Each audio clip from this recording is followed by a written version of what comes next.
saya tidak akan mundur menghadapi koruptor. Saya tidak akan mundur menghadapi koruptor.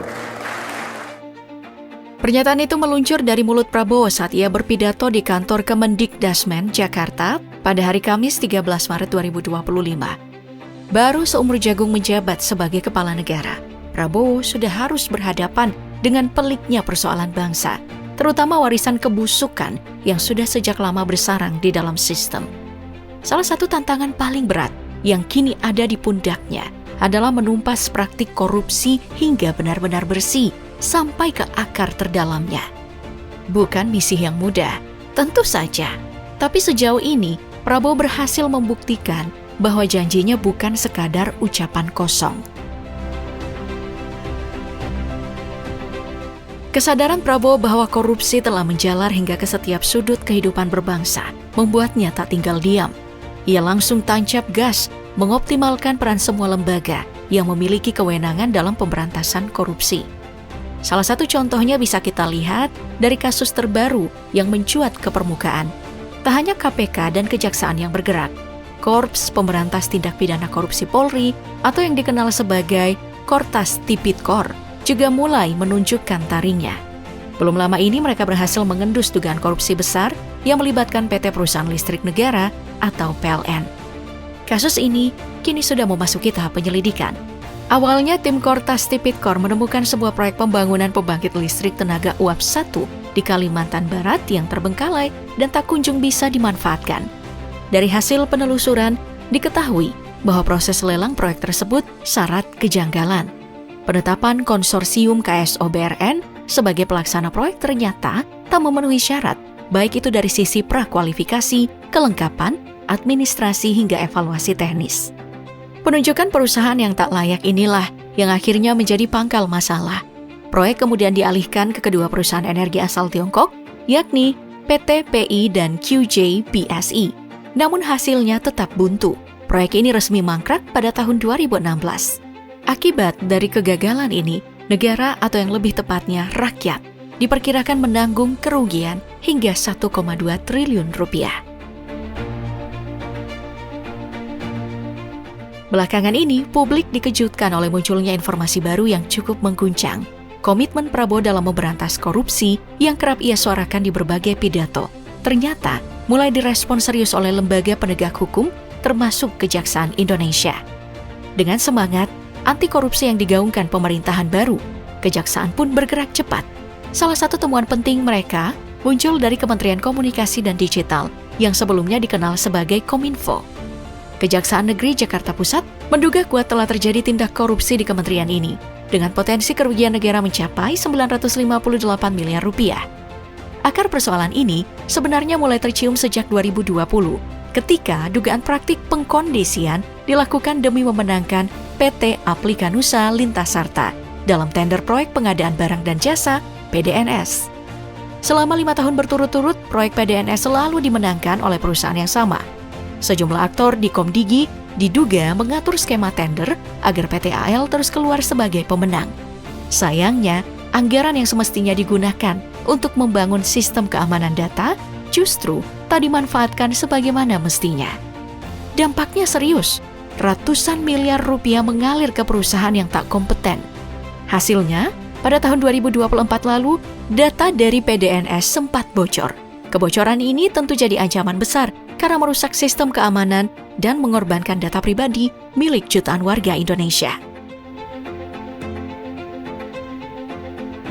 Tak hanya kasus dugaan korupsi proyek PDNS di Komdigi, pemerintah melalui tangan KPK juga berhasil mengungkap perkara lain yang tak kalah mencengangkan.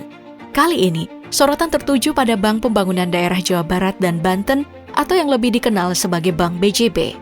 Dalam temuannya, KPK menduga Bank BJB telah melakukan praktik penyimpangan lewat markup anggaran belanja untuk media. Kerugian negara dari dugaan ini ditaksir mencapai 222 miliar rupiah, angka yang jelas sangat membebani rakyat. Kasus yang mencuat ke publik pada tahun 2025 ini menjadi sorotan luas, terutama karena satu fakta penting. Adanya dugaan keterlibatan mantan Gubernur Jawa Barat, Ridwan Kamil. Nama tokoh publik ini disebut-sebut dalam temuan awal KPK yang memperkuat perhatian masyarakat terhadap kasus ini. Dalam proses penyelidikan, KPK telah menggeledah kediaman Ridwan Kamil dan menyita sejumlah barang bukti, termasuk uang tunai serta beberapa dokumen penting. Tak hanya itu, penyidik juga menetapkan 5 tersangka, meski hingga kini identitas mereka masih belum dibuka ke publik. Salah satu kasus yang paling menyita perhatian publik sepanjang tahun 2025 adalah dugaan penyelewengan dana CSR milik Bank Indonesia. Dana yang seharusnya dimanfaatkan untuk kepentingan sosial ini justru kerap disalahgunakan oleh oknum penguasa dengan cara mendirikan yayasan fiktif sebagai perantara penerima dana. Skema ini memungkinkan aliran dana sosial dari Bank Indonesia berpindah ke tempat-tempat yang tak semestinya.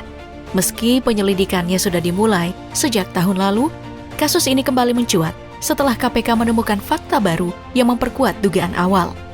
Menurut pernyataan Direktur Penyidikan KPK, Asep Guntur Rahayu, pada hari Rabu 19 Februari 2025, tim penyidik berhasil mengidentifikasi sebuah yayasan bodong yang diketahui telah menyalurkan dana CSR ke sejumlah rekening pribadi. Selain penyelewengan dana CSR Bank Indonesia, satu lagi kasus besar yang mengguncang tanah air pada tahun 2025 adalah skandal korupsi Harvey Mois. Nilai kerugian negara yang ditimbulkan dari kasus ini sungguh mencengangkan, diperkirakan mencapai 300 triliun rupiah. Tak hanya publik yang terkejut, Presiden Prabowo pun dibuat geram. Kemarahannya memuncak ketika mengetahui vonis yang dijatuhkan kepada Harvey dianggap terlalu ringan, tak sebanding dengan besarnya dampak kerugian bagi rakyat. Tak tinggal diam, Prabowo secara terbuka menyuarakan keinginannya agar Harvey dijatuhi hukuman maksimal, bahkan hingga 50 tahun penjara. Pernyataan tegas itu langsung disambut oleh kejaksaan yang menyatakan siap mengajukan banding untuk memperjuangkan hukuman yang lebih berat terhadap Harvey Mois. Dari kasus-kasus yang terbongkar di tahun 2025, kasus yang meledak ke publik dan menggegerkan satu Indonesia adalah kasus PT Pertamina Patraniaga. Kasus yang saat ini tercatat sebagai peringkat pertama di Liga Korupsi Indonesia. Rupanya telah merugikan negara hingga hampir 1.000 triliun dalam 5 tahun terakhir.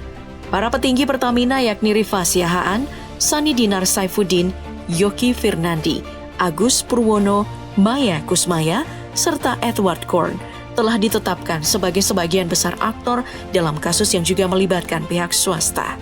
Seperti yang telah kita ketahui bersama, kasus korupsi yang merugikan rakyat hingga ratusan triliun ini dilaksanakan dengan cara mengoplos minyak kualitas rendah, sehingga nampak seperti minyak dengan kualitas tinggi. Selain deretan kasus besar yang telah disebutkan, masih banyak praktik rasuah lain yang belum tersibak. Namun, berkat sikap tegas Prabowo dalam merespon kasus-kasus korupsi, satu persatu kebusukan mulai tercium. Mulai dari temuan isi gas bersubsidi 3 kg yang tidak sesuai standar, hingga kecurangan dalam distribusi minyak kita dan operasi tangkap tangan di Oku, Sumatera Selatan. Dengan berbagai skandal yang terungkap, Liga Korupsi Indonesia kini mencatat rekor baru dalam sejarah penyelewengan uang rakyat. Berdasarkan klasemen terbaru, Pertamina masih berada di puncak lewat kasus oplosan Pertamax, dengan total kerugian mencapai 969 triliun rupiah. Di bawahnya, PT Pertamina mencatat skandal tata niaga senilai 300 triliun rupiah. Sementara kasus BLBI terus menunjukkan peningkatan kerugian hingga 138 triliun rupiah. Ironisnya, semua ini mencerminkan akar persoalan yang jauh lebih dalam, budaya korupsi yang sudah tertanam kuat di tubuh birokrasi dan korporasi negara. Ketegasan Prabowo dalam menegakkan hukum kini menghadapi ujian serius, karena pola korupsi yang dihadapi bukan lagi individu, melainkan jaringan yang kompleks dan terstruktur. Meski begitu, kinerja lembaga penegak hukum seperti KPK, Kejaksaan, dan Kortas Tipikor mulai menunjukkan progres nyata. Setiap kasus yang terbongkar adalah satu langkah maju dalam perjuangan melawan korupsi. Namun pertanyaan kini muncul, apakah momentum ini akan terus berlanjut ataukah hanya euforia sesaat? Jawabannya tergantung pada komitmen pemerintah, keteguhan aparat penegak hukum, dan kesadaran kolektif rakyat untuk terus mengawasi, mengkritisi, dan mengawal jalannya pemerintahan menuju Indonesia yang benar-benar bersih dari korupsi.